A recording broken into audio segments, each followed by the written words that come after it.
নমস্কাৰ মই মজিদ বন্ধুসকল বলগতে চাওকজি সন্ধিয়াৰ 7টা গুৰুত্বপূৰ্ণ খবৰ। প্ৰথমটো খবৰ, প্ৰচণ্ড গৰমে দহিছে সমগ্ৰ ৰাজ্য আৰু উৎকট গৰমৰ বাবে এইবাৰ ৰাজ্যত সলনি কৰা হ'ল বিদ্যালয়ৰ পাঠদানৰ সময়সূচী। এতিয়াৰে পৰা পুৱা 8 বজাৰ পৰা আৰম্ভ হ'ব বিদ্যালয়সমূহত পাঠদান। লগতে জোতা টাই লং পেণ্ট পিন্ধি নাহিলেও হ'ব বিদ্যালয়লৈ। ৰাজ্যৰ ক'ত ক'ত এই নিৰ্দেশনা দিয়া হৈছে চাওঁ আহক। উৎকট গৰমৰ বাবে ৰাজ্যত সলনি কৰা হ'ল বিদ্যালয়ৰ পাঠদানৰ সময়সূচী। এতিয়াৰে পৰা পুৱা 8 বজাৰ পৰা বিদ্যালয়সমূহত আৰম্ভ হ'ব পাঠদান। পুৱা 8 বজাৰ পৰা দুপৰীয়া 12:30 চলিব প্ৰাথমিক বিদ্যালয়ৰ পাঠদান।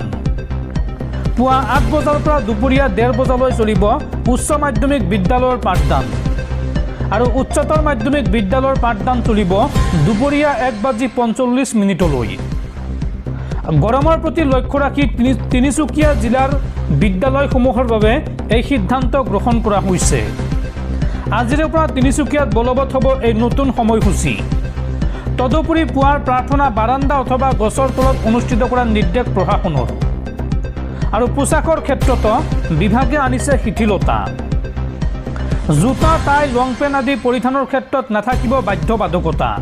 আৰু এইদৰে শিক্ষাৰ্থীসকলক লৈ গৰমৰ বাবে বৃহৎ সিদ্ধান্ত গ্ৰহণ কৰিছে শিক্ষা বিভাগে।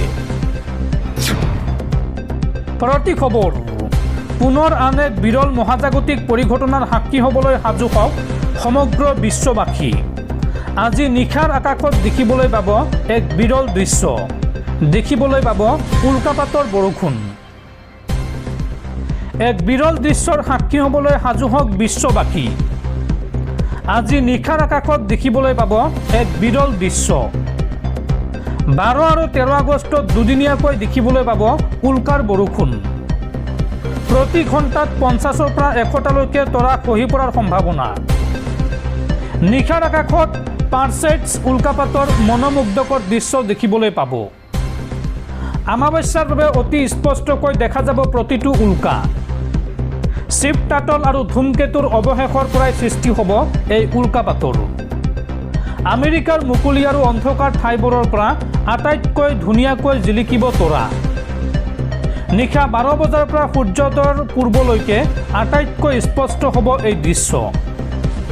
আকাশৰ এই বিৰল উল্কাপাত ক'ত ক'ত দেখিবলৈ পাব চাওঁ আহক। সমগ্ৰ উত্তৰ গোলাৰ্ধৰ দেশসমূহৰ পৰা স্পষ্টকৈ দেখিবলৈ পাব এই দৃশ্য।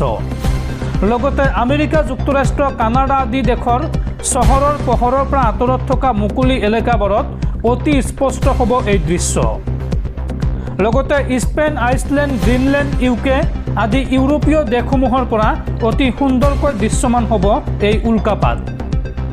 ভাৰতসহ এছিয়াৰ দেশসমূহতো পুৱতি নিশা বা মধ্যনিশাৰ পিছত আকাশ পৰিষ্কাৰ থাকিলে দেখা পোৱাৰ সম্ভাৱনা আছে। আৰু আকাশ ডাৱৰীয়া বা বতৰ ডাৱৰীয়া হৈ থাকিলে দৃশ্যমানতাত বাধা আহিব পাৰে।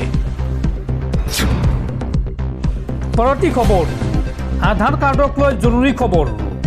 আধাৰ কাৰ্ড বনোৱাৰ সময়সীমা 31 মাৰ্চলৈকে বৃদ্ধি। মৰাণ মটক জনগোষ্ঠীৰ লোকসকলে 31 মাৰ্চলৈকে বনাব পাৰিব বা পাব আধাৰ কাৰ্ডৰ সুবিধা। কেবিনেট বৈঠকৰ অন্তত সংবাদমেল পাতি এই ঘোষণা ৰাজ্যৰ মুখ্যমন্ত্ৰী হিমন্ত বিশ্ব শৰ্মাৰ। দৰ্শকসকল আৰু বহুতো গুৰুত্বপূৰ্ণ খবৰ আছে। তাৰ আগতে আপোনাক জনাওঁ যে যদি আপুনি এতিয়ালৈকে এইটো ভিডিঅ'ত লাইক কৰা নাই তেন্তে এতিয়াই ভিডিঅ'টোত লাইক কৰি দিয়ক।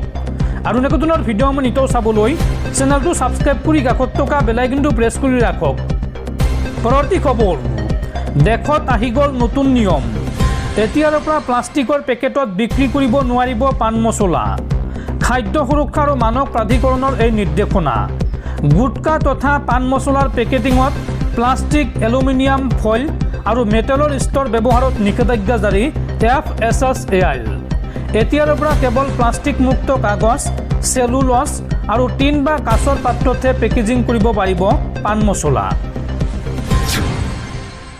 পৰৱৰ্তী খবৰ, দেশৰ দৰিদ্ৰ কৃষকে 1000 টকাৰ ঋণ পৰিশোধ কৰিব নোৱাৰি চৰমপন্থা লোৱাৰ সময়তে সংসদৰ মজিয়াত কেন্দ্ৰীয় চৰকাৰৰ তথ্য। নৰেন্দ্ৰ মোদী চৰকাৰৰ 12 বছৰীয়া কাৰ্যকালত বৃহৎ পুঁজিপতিক 10 লাখ কোটি টকাৰ ঋণ মাফ কেন্দ্ৰীয় চৰকাৰৰ। পৰৱৰ্তী খবৰ, বান সাহায্যৰ নামত টকা উঠোৱা ইউটিউবাৰসকল সাৱধান। ৰাজ্যৰ ৭১ গৰাকী ইউটিউবাৰৰ ওপৰত কঠোৰ দৃষ্টি চৰকাৰৰ। ইউটিউবাৰে ব্যাপক পুঁজি সংগ্ৰহ কৰিছে বান সাহায্যৰ নামত। সেই পুঁজি বানত খৰচ কৰিছেনে নাই, এই সন্দৰ্ভত নজৰ দিব চৰকাৰে। সংবাদমেলত মুখ্যমন্ত্ৰী হিমন্ত বিশ্ব শৰ্মাৰ এই সন্দৰ্ভত কঠোৰ সকিয়নি। পৰৱৰ্তী খবৰ, বেকাৰসকলে চিবি দিয়ক, চাকৰি দিয়াৰ দায়িত্ব মোৰ। নিৰ্বাচনত জয়ী হৈয়ে এই প্ৰতিশ্ৰুতি বিহাৰৰ বাংকিপুৰ সমষ্টিৰ নৱনিৰ্বাচিত বিধায়ক প্ৰশান্ত কিশোৰৰ। সমষ্টিটোৰ 10,000 বেকাৰ যুৱক যুৱতীক চাকৰি দিব প্ৰশান্ত কিশোৰে। প্ৰশান্ত কিশোৰে এই সন্দৰ্ভত কয় যে আপোনালোকে ভাবিছিল নিৰ্বাচনত বিজয়ী হোৱাৰ পাছতে মই লুকাই গ'লোঁ, কিন্তু মই ক'তো লুকোৱা নাই। মই এই এসপ্তাহ আপোনালোকৰ কামকে কৰি আছিলোঁ। আপোনালোকৰ সন্তান শিক্ষিত, যথেষ্ট পঢ়া শুনা কৰা, তেওঁলোকক মই সন্মান কৰি আজি এই ঘোষণা কৰিবলৈ ওলাইছোঁ। মই সমষ্টিৰ 10,000 নিবনুৱা যুৱক যুৱতীক চাকৰি দিবলৈ ওলাইছোঁ। আপোনালোকৰ যিসকল ইচ্ছুক তেওঁলোকে নিজৰ বায়'ডাটা মোৰ কাৰ্যালয়ত জমা দিয়ক।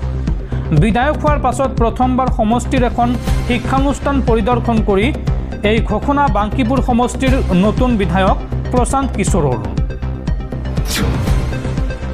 পৰৱৰ্তী খবৰ, বানপানী নহ'লে ভৰিত ধৰিব লগা নহ'লহেঁতেন। বানপানী কিয় হ'ল সেই প্ৰশ্ন নকৰি বেলেগ কথা পাতি লাভ নাই। অসমীয়া মহিলাই আজমলৰ চৰণচোৱা বিতৰ্ক সন্দৰ্ভত এই মন্তব্য হিমাংশু প্ৰসাদ দাসৰ। পৰৱৰ্তী খবৰ, চাইবাৰ অপৰাধক লৈ কঠোৰ হৈছে কেন্দ্ৰীয় চৰকাৰ।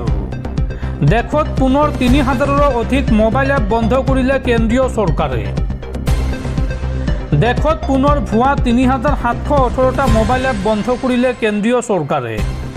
এই ভুৱা এপেৰে 11,158 কোটিৰো অধিক টকা সৰলুকিৰ চেষ্টা চাইবাৰ অপৰাধীৰ।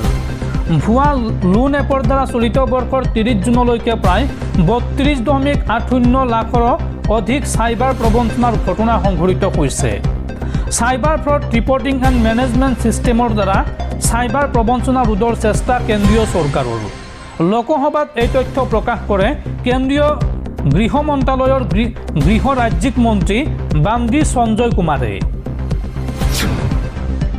পৰৱৰ্তী খবৰ, আজি বছৰৰ দ্বিতীয় তথা অন্তিমটো পূৰ্ণগ্ৰাস সূৰ্যগ্ৰহণ। কেতিয়া আৰম্ভ হ'ব এই সূৰ্যগ্ৰহণ আৰু কেতিয়া অন্ত পৰিব, ভাৰতত দেখা পোৱা যাবনে নাই, চাওঁ আহক। আজি 12 আগষ্ট 2026 তাৰিখে হ'ব বছৰৰ দ্বিতীয়টো তথা অন্যতম উল্লেখযোগ্য পূৰ্ণগ্ৰাস সূৰ্যগ্ৰহণ। এই মহাজাগতিক পৰিঘটনাক লৈ বিশ্বজুৰি উৎসাহৰ সৃষ্টি হৈছে। স্পেইন, আইচলেণ্ড, গ্ৰীণলেণ্ড, উত্তৰ ৰাছিয়া আৰু পৰ্তুগালৰ কিছু অংশত এই পূৰ্ণগ্ৰাস সূৰ্যগ্ৰহণ স্পষ্টভাৱে দেখা গৈছে। সূৰ্যগ্ৰহণ এক গুৰুত্বপূৰ্ণ মহাজাগতিক পৰিঘটনা। বিজ্ঞানৰ দৃষ্টিত ই সূৰ্য, চন্দ্ৰ আৰু পৃথিৱী একে সৰল ৰেখাত অৱস্থান কৰাৰ ফলত সংঘটিত হয়। আনহাতে জ্যোতিষ শাস্ত্ৰতো সূৰ্যগ্ৰহণক বিশেষ গুৰুত্ব দিয়া হয়। জ্যোতিষ মতে সূৰ্য আত্মা, শক্তি, নেতৃত্ব, আত্মবিশ্বাস আৰু কৰ্তৃত্বৰ প্ৰতীক।